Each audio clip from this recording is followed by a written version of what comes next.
If you're like me and discovered the Maffetone Method and are wondering whether or not it's going to help you in your running, the answer is yes and no. Let me explain. We all know that running long distance is amazing for our health and the benefits are massive.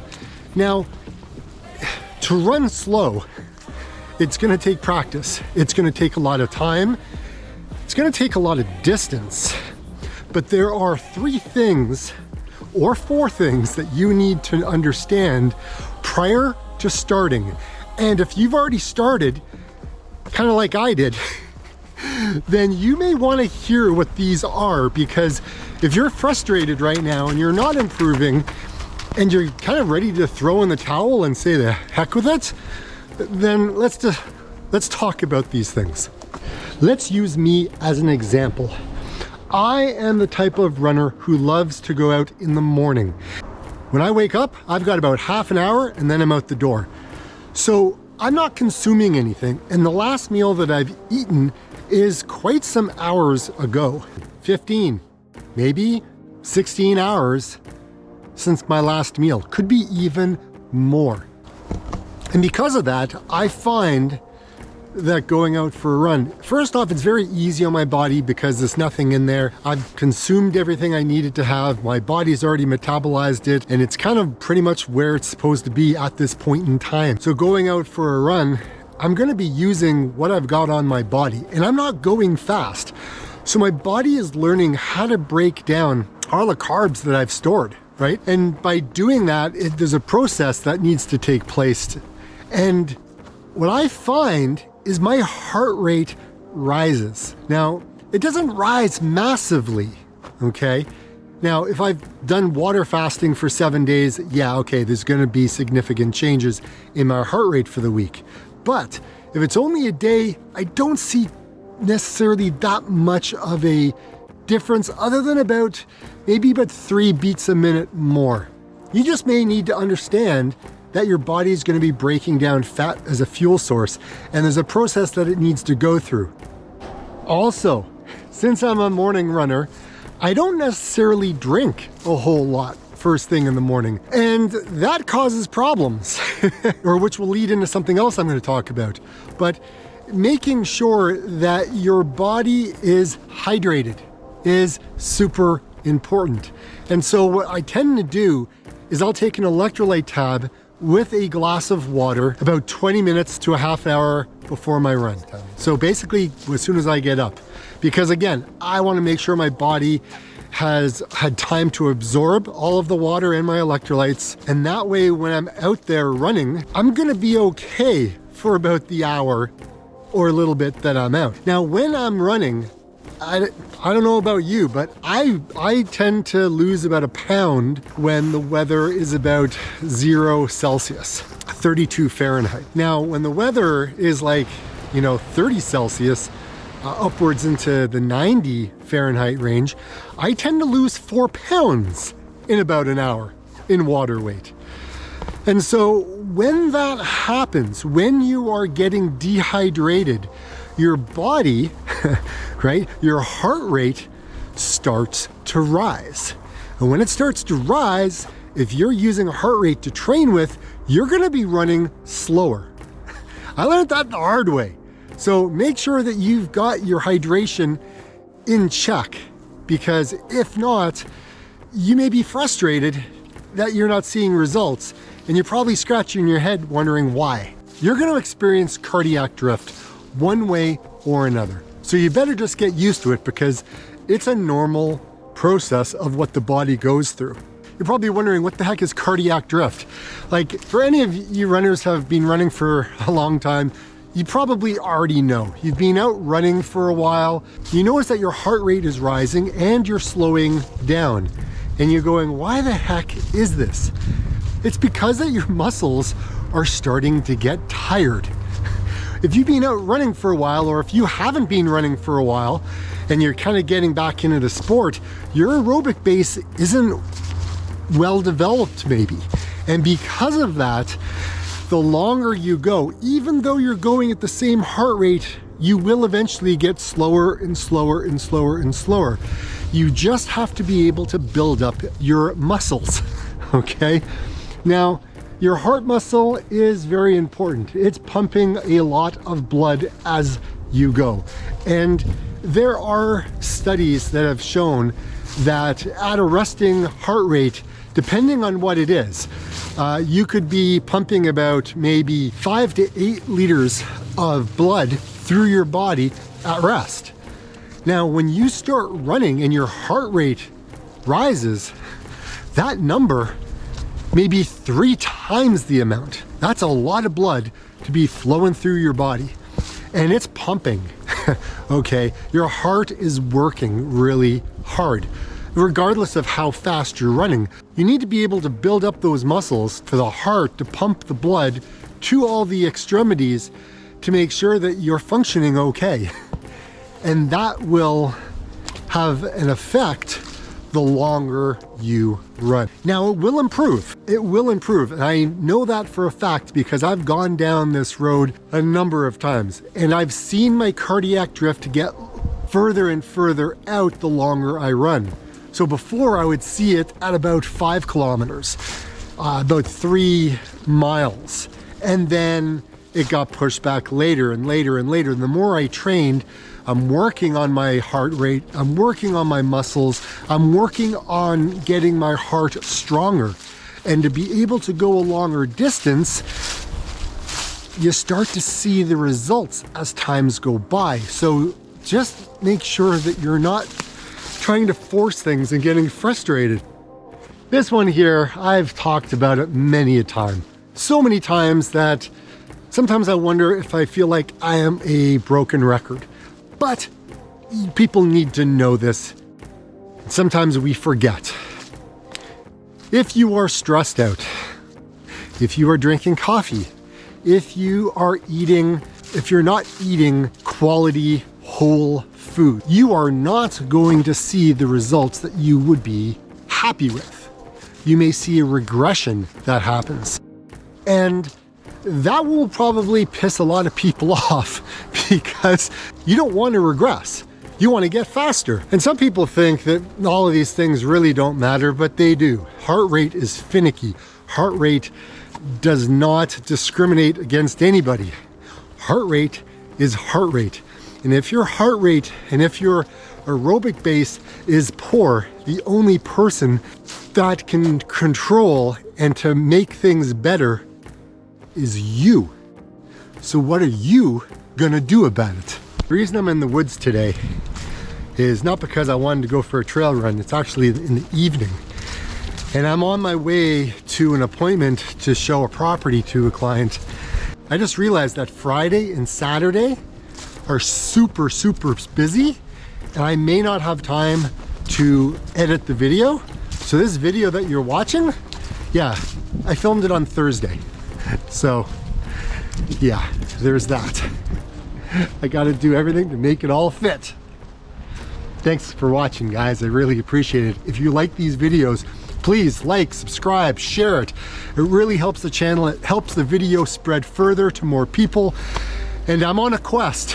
I really want to get to 10,000 subscribers. I'm working on it. I'm trying my best and I got a long way to go still. But with your help, hopefully I can get there sooner than if I was trying to move the boulder all by myself. So if we're a team, maybe we can try to get it there a little quicker. There are a lot of ways to train. Zone 2 training, the walk, run method, the Maffetone method, interval training, hill repeats. There's just a lot of different things that you can be doing to improve your running. Now they all work one way or the other.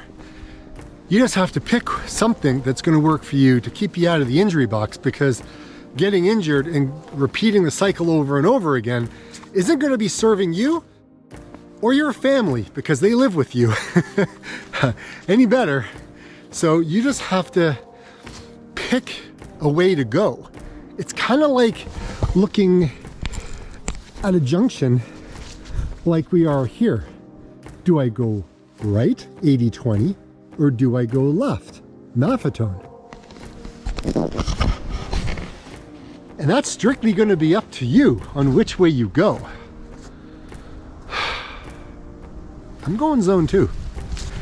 Now, you may be wondering, why has Dave been training in zone 2 for the last 2.5 months?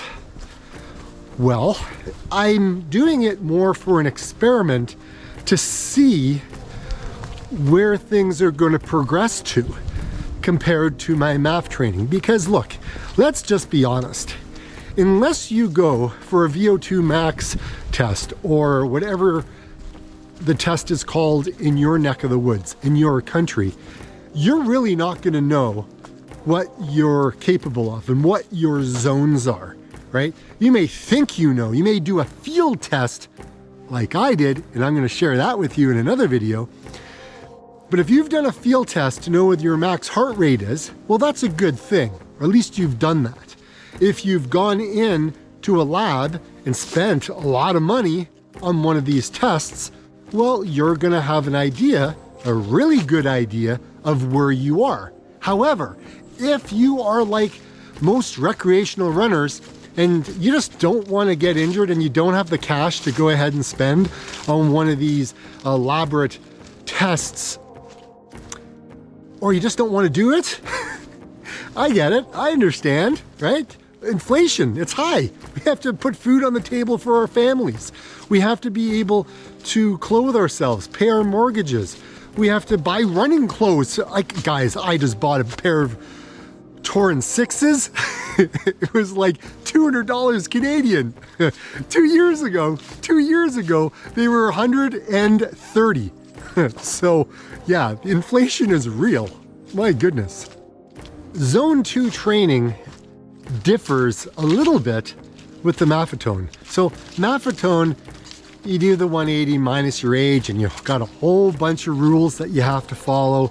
If you're on medication like beta blockers and things like that, you have to deduct 10 beats off what your MAF number would be. If you have been training but you've been injured over the last number of years, you got to subtract 5. If you are over fat, as Phil Maffetone calls it, like overweight, as most of society says, then you're going to be reducing your number by 5. But if you've been training, you've been injury free, and you've been improving over the last 2 years, then you can add 5. Look, these are just numbers, right? You haven't done your test. You don't really know where your fitness level is at. And so this is a good way of generalizing a number where you could safely be training at, so you're not overtraining and you're reducing your risk of injuries. That's what MAF technically is. It is a way of quantifying, a way of measuring your fitness, taking an arbitrary number. But it works. I've used it, I like it, and it works. But does it work for everybody? And the answer is no. If you're young, if you're like in your 20s, it may not work for you. If you are in your 60s, it may not work for you. If you're in your 50s, you may be really frustrated with this method because you're like, all I'm doing is walking, Dave. That's all I'm doing. Yeah, I get it. I understand. If you're in your 40s, I get it. I understand. I'm there. Right? I'm there. I am using Zone 2 training because I want to run. I have been hiking for so long, and I am recovering after having to put my dog down. I only had him for 5 months. So I am running because I want to run. I want to help my anxiety. I am running for my fitness. I am running for myself. I am running because I love to run, and that's why I'm doing it. Was I in the condition to run at my MAF number? No. I was for a very, very short period of time, but I didn't want to do it again. I wanted to try something else. So I decided that I would use Zone 2 training using My chiropractor is very impressed with where I'm at, and she's told me to keep doing what I'm doing. And you know what? I am. I love it. It's something that I can dig my teeth into, or should I say, the soles of my shoes. I can dig them into the ground and I can see results. If you live in a colder climate, and when I mean colder climate, I'm talking like if you live in, the northern part of the US. Okay, if you live in Canada, if you live in parts of the world where it gets to like, anywhere in the minus Celsius numbers. Like, it's cold. The thing is, do I want to go out and run? Do I want to go out and walk at 7 or 8 o'clock in the morning when it's freezing cold, the wind is howling, it's like a blizzard outside? Do I want to walk? Nah, I don't want any part of that. Like, that's just torture. Now, would I run? Absolutely. Because I'm gonna stay warmer when I run. Now, you could probably say, well, Dave, just dress accordingly, wear more layers. I don't wanna wear more layers. I don't wanna walk in that. I wanna run. I wanna produce the heat. I wanna get out there and just do the run that I need to go ahead and do and then get on for my day. I don't have time to be walking in a snowstorm. Yeah, it may be nice every once in a while, but for my fitness, for my mental health, I'm gonna get out and run. That's just who I am. That's why. That's another reason I thought, if I start in August, I can continue to run, get faster, and then by the time the snow comes, I'm gonna be in a position where I'm gonna be able to continue to run in the snow and keep my heart rate low, because when you run in the snow, it's like running on the sand of a beach. It's hard. Your heart rate gets elevated anyways. And again, the lower the temperature goes, your blood vessels contract and it's harder for your blood to pump. So there's a lot of these factors that come into play as well. So there's a number of reasons why I've made the changes that I needed to make to foresee where I wanted to go in the future. I needed to see big picture. So I thought, I know my body, I know what I'm capable of doing. I've hiked so many kilometers that if I went ahead and ran at a low heart rate after all of that hiking, that I should be okay. And I've built up nice and slow. I've built up to this number. I've built up to this level of fitness, and I can continue to do it because I'm seeing positive results. I'm listening to my body, I'm listening for those cues, and as soon as something tells me, Dave, you need to, things need to change, then I'll go ahead and I will adapt to that. But until, it's gonna keep on running, right? Isn't that what we're supposed to do when we're runners? Yeah. Sometimes you gotta walk, sometimes you gotta hike. But I'll tell you, I'm done with all that. I'm running now, and there's no stopping me now. Just realized that might not have been the best thing to say, so I'm gonna knock on wood. Okay, tree, please keep me healthy.